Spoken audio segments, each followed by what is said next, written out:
8 ہجری ہے، مکہ فتح ہوتا ہے۔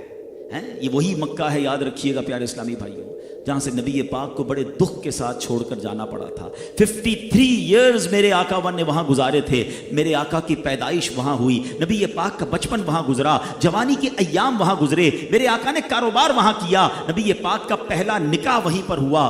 اللہ اکبر، صحابہ کی پراپرٹیز تھیں، بزنس تھا، سب کچھ چھوڑ کر مائیگریٹ کرنا پڑا، کیونکہ مکے والوں نے بڑا ظلم کیا تھا، مکے والوں نے بڑی تکلیف پہنچائی تھی۔ اور اب 8 سال کے اندر اللہ نے مکے پر فتح نصیب کر دی۔ 10-12 ہزار مسلمان مجاہدین موجود تھے، اور وہ سارے لوگ کانکر ہو چکے تھے، وہ سارے لوگ گرفتار ہو چکے تھے۔ نبی پاک نے پہلا خطبہ دیا، اور اب خطبے کے بعد ان تمام مجرمین پر نظر دوڑائی۔ ذرا غور تو کیجئے کون لوگ تھے ان میں؟ نبی پاک کے راستے میں کانٹے بچھانے والے بھی تھے، وہ لوگ بھی تھے جو پیارے آقا پر کئی بار پتھروں کی بارش کر چکے تھے، وہ خونخوار بھی تھے جنہوں نے نبی پاک علیہ الصلوۃ والسلام پر جانی سوسائڈ اٹیک بھی کیے تھے، پیارے آقا کے دندان مبارک کے کچھ حصے کو شہید کرنے والے بھی تھے، آپ کے چہرہ انور کو لہو لہان کرنے والے بھی تھے، وہ اوباش بھی تھے جو نبی پاک پر بہتان تراشی اور طرح طرح کے تلخ جملوں سے دل اقدس کو زخمی کر چکے تھے، وہ صفاق درندہ صفت بھی تھے جو آپ علیہ الصلوۃ والسلام کے گلے میں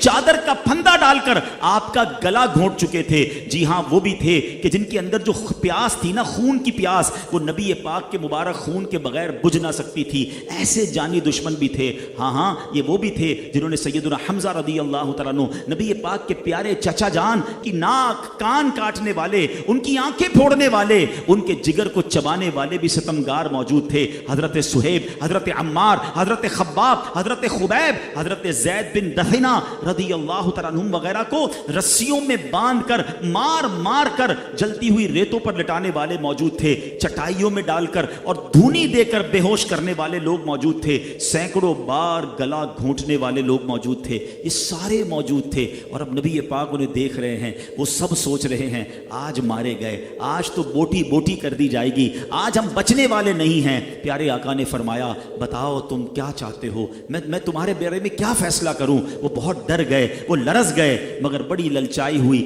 بڑی جس کو کہتے ہیں نا ترس والی نظروں سے پیارے آقا کی بارگاہ میں عرض کرتے ہیں آپ کریم ہیں، آپ بڑے کرم والے ہیں، آپ سے کرم کی امید ہے۔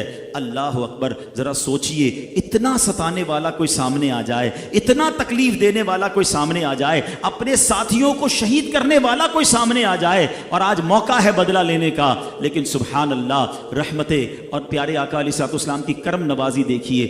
آپ نے وہ تاریخی جملہ فرمایا، آپ فرماتے ہیں لا تثریب علیکم اليوم فاذهبوا انتم الطلقاء، آج تم پر کوئی الزام نہیں، جاؤ تم سب آزاد ہو۔ اچھا، یہاں بڑے مورخین نے بڑی پیاری بات لکھی، یہاں تک تو کئیوں نے واقعہ سنا کہ فتح مکہ میں نبی پاک نے عام معافی کا اعلان کیا، اس کے کانسیکوینسز کیا ہوئے، اس کے ریزلٹس کیا ہے؟ آپ کو پتہ ہے اس کے بعد ہوا کیا؟ کہ رائٹ آفٹر دس اناؤنسمنٹ ہزاروں سرداران قریش موجود تھے اور نوجوانان قریش موجود تھے، بلند آواز سے کلمہ پڑھ کر مسلمان ہو گئے۔ اچھا، نبی پاک ان سب کے گلے اڑوا دیتے، ان سب کو کاٹ دیا جاتا، رزلٹ کیا آتا؟ ان کے بچے دشمن بنتے، یہ جنگیں باقی رہتی، یہ لڑائی جاری رہتی۔ میرے آقا نے معاف کیا، وہ سارے مسلمان ہو گئے، اکثر ان میں صحابہ بن گئے۔ اچھا، اب اس کی ایک اور بہت خوبصورت توجہ دیکھیے گا۔ فتح مکہ ہوا 8 ہجری میں، ٹھیک ہے؟ مسلمان کتنے تھے؟ 10,000 کا لشکر لے کر نبی پاک مدینے سے مکہ پاک آئے تھے، ٹھیک ہے؟ یعنی اٹ مینز اس وقت 10,000 مسلمان تھے، ٹھیک ہے؟ کچھ ہزار مدینے شریف میں خواتین ہوں گی، مگر 10 ہجری میں رائٹ آفٹر 2 ایئرز نبی پاک حج فرماتے ہیں، حجۃ الوداع کا خطبہ دیتے ہیں عرفات کے میدان میں۔ اب کتنے مسلمان ہیں میدان عرفات میں؟ 1,24,000 صحابہ کرام موجود ہیں۔ Look at the take of right after that forgiveness, اس معافی کے بعد جو اسلام کو عروج ملا کہ اگلے 2 سالوں میں نبی پاک کی پچھلی ساری زندگی کو کیلکولیٹ کر لیں، 40 سال کی عمر سے میرے آقا اسلام کی دعوت دے رہے ہیں، 8 ہجری تک 10,000 مسلمان ہیں، کیلکولیٹ تو کیجئے کتنے سال ہو گئے؟ 13 مکی سال، 8 مدنی سال، 21 ایئرز میں تقریباً 10,000 مسلمان ہیں. ٹھیک ہے ہم 20,000 مان لیتے ہیں, اتنی خواتین مدینے میں ہوں گی, مگر اب اگلے 2 سالوں کے اندر جب نبی پاک خطبہ حجۃ الوداع دیتے ہیں 1,24,000 صحابہ ہیں. اس کے بعد اسلام کو عروج ہی ملتا چلا گیا. وہ فتح مکہ کی معافی ہے, وہ میرے آقا کا درگزر ہے, وہ شاندار ڈیسیشن ہے جس نے پوری کایا پلٹ کے رکھ دی. پوری قوم مسلمان, سردار مسلمان, ان کے پیچھے چلنے والے لوگ مسلمان ہو گئے. تو یہی میسج ہمیں فتح مکہ دے رہا ہے کہ حالانکہ وہ خون کے پیاسے تھے, وہ سوسائڈ اٹیکر تھے, وہ صحابہ کرام کے قاتل موجود تھے, میرے آقا نے سب کو معاف کر دیا. اللہ اکبر. یہ ہے نبی پاک کے اخلاق کریمہ, یہ ہے اسلام کی تعلیمات.